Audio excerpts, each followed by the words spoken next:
Today, President Donald Trump announced a substantial escalation in trade measures against Canada by increasing tariffs on Canadian steel and aluminum imports from 25% to 50%, effective immediately. This decision was made in retaliation to Ontario Premier Doug Ford's imposition of a 25% surcharge on electricity exports to approximately 1.5 million U.S. households in states such as New York, Michigan, and Minnesota.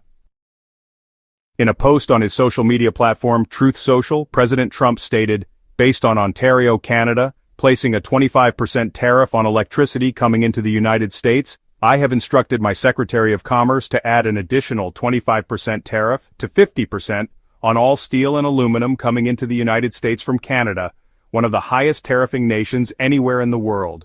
This will go into effect tomorrow morning, March 12th. Also, Canada must immediately drop their anti-American farmer tariff of 250% to 390% on various U.S. dairy products, which has long been considered outrageous. I will shortly be declaring a national emergency on electricity within the threatened area. This will allow the U.S. to quickly do what has to be done to alleviate this abusive threat from Canada. If other egregious long-time tariffs are not likewise dropped by Canada, I will substantially increase, on April 2nd, the tariffs on cars coming into the U.S., which will, essentially, permanently shut down the automobile manufacturing business in Canada. Those cars can easily be made in the USA. Also, Canada pays very little for national security, relying on the United States for military protection. We are subsidizing Canada to the tune of more than $200 billion a year. Why? This cannot continue. The only thing that makes sense is for Canada to become our cherished 51st state. This would make all tariffs, and everything else, totally disappear. Canadians' taxes will be very substantially reduced, they will be more secure, militarily and otherwise, than ever before. There would no longer be a northern border problem, and the greatest and most powerful nation in the world will be bigger, better and stronger than ever. And Canada will be a big part of that. The artificial line of separation drawn many years ago will finally disappear, and we will have the safest and most beautiful nation anywhere in the world. And your brilliant anthem, O Canada, will continue to play, but now representing a great and powerful state within the greatest nation that the world has ever seen." In another post he stated, "Why would our country allow another country to supply us with electricity, even for a small area? Who made these decisions and why? And can you imagine Canada stooping so low as to use electricity that so affects the life of innocent people, as a bargaining chip and threat?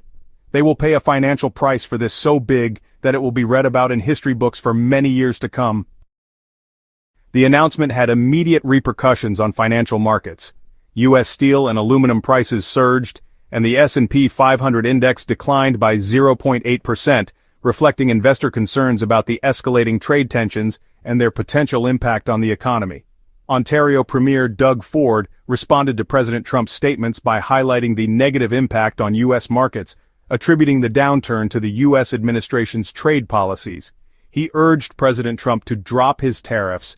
He has emphasized that the surcharge is a necessary step to protect Ontario's interests, and has not ruled out further actions, including the possibility of completely halting electricity exports to the affected U.S. states, if the situation escalates. Strong measure from British Columbia. British Columbia plans to propose legislation that would enable the province to charge tolls on commercial vehicles traveling to Alaska as a countermeasure to President Trump's tariffs.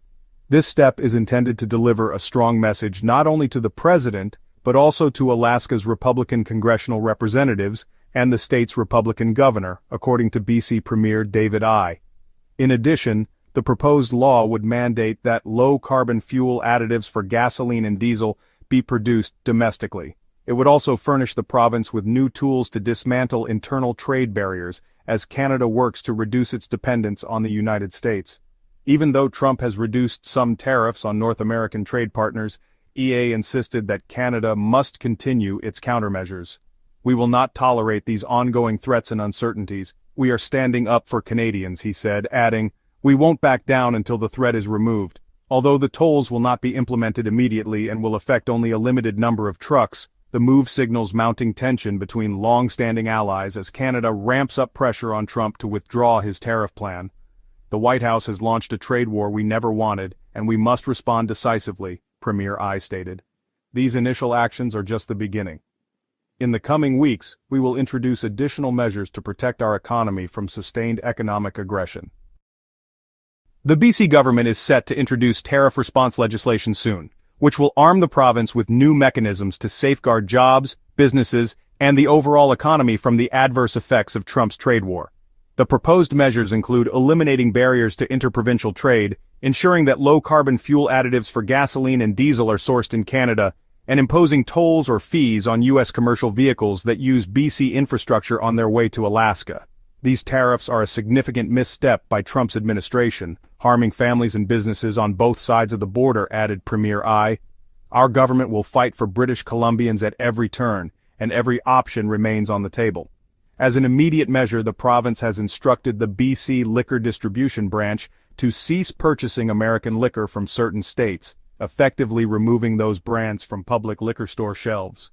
Additionally, BC government agencies and crown corporations have been directed to give preference to Canadian goods and services.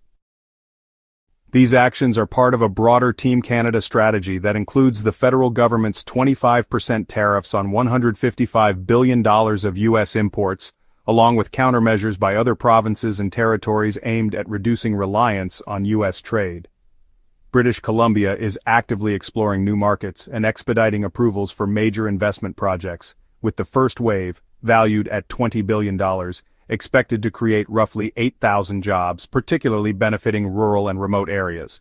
To ensure a coordinated and effective response, Premier I has established a trade and economic security task force comprising leaders from business, labor, and Indigenous communities. An agriculture and food economy task force will also work to secure BC's food supply, while a BC Softwood Advisory Council is developing a diplomatic and trade strategy to defend the province's interests in the ongoing softwood lumber dispute. A newly formed cabinet committee will oversee the government's comprehensive response. With these measures, British Columbia is taking bold steps to protect its economy, workforce, and businesses from the impact of U.S. tariffs while building stronger trade and economic resilience for the future.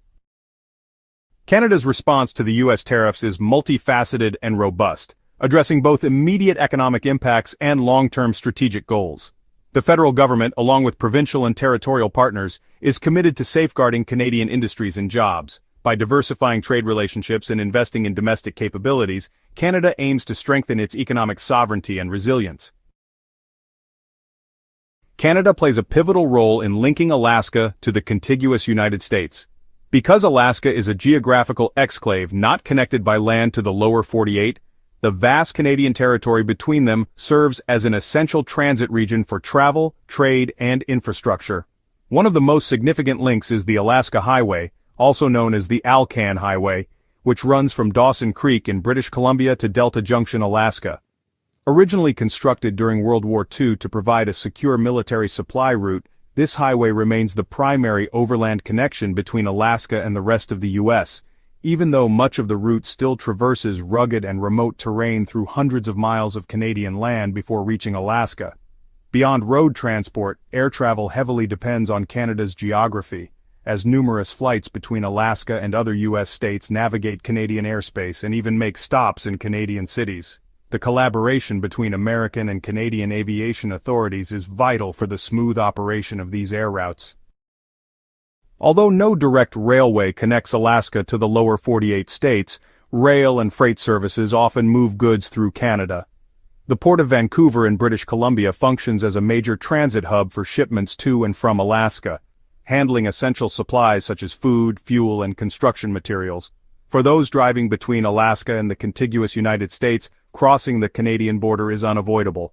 However, the close diplomatic relations between the two nations help facilitate smoother crossings for trade, tourism, and personal travel, provided that travelers comply with Canadian customs and immigration procedures.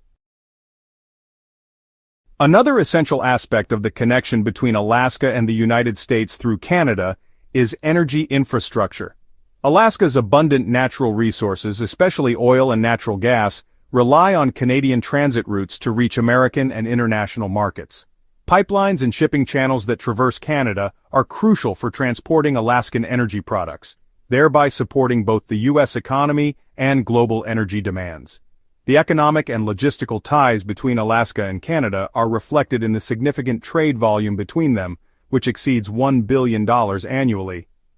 Approximately $596 million in goods is exported from Alaska to Canada, while $753 million is imported from Canada, supporting industries such as energy, seafood and manufacturing by ensuring a steady flow of essential commodities. In addition to land and air transport, marine shipping plays a vital role in moving goods and people between Alaska and Canada. The Inside Passage, a scenic and strategically important coastal waterway, connects southeastern Alaska with British Columbia and is heavily used for commercial shipping, tourism, and passenger travel. Regular ferry services provided by systems like the Alaska Marine Highway and BC Ferries enhance trade and serve as an essential link for residents in remote areas where road access is limited. Provincial retaliation. Let's take a quick pause. If you've enjoyed the video so far, could we ask a small favor? Hitting the like button helps us reach a broader audience, and sharing your thoughts or feedback in the comments makes an even bigger impact. Thank you for watching. Now, let's dive back in. Premier Tim Houston strongly condemned the tariffs, describing President Trump as short-sighted and reckless. In response, Nova Scotia is implementing several measures. It is banning American businesses from bidding on provincial government contracts, reviewing existing agreements, doubling tolls for U.S. commercial vehicles on key routes, removing U.S.-made alcoholic products from Nova Scotia Liquor Corporation stores, and setting aside a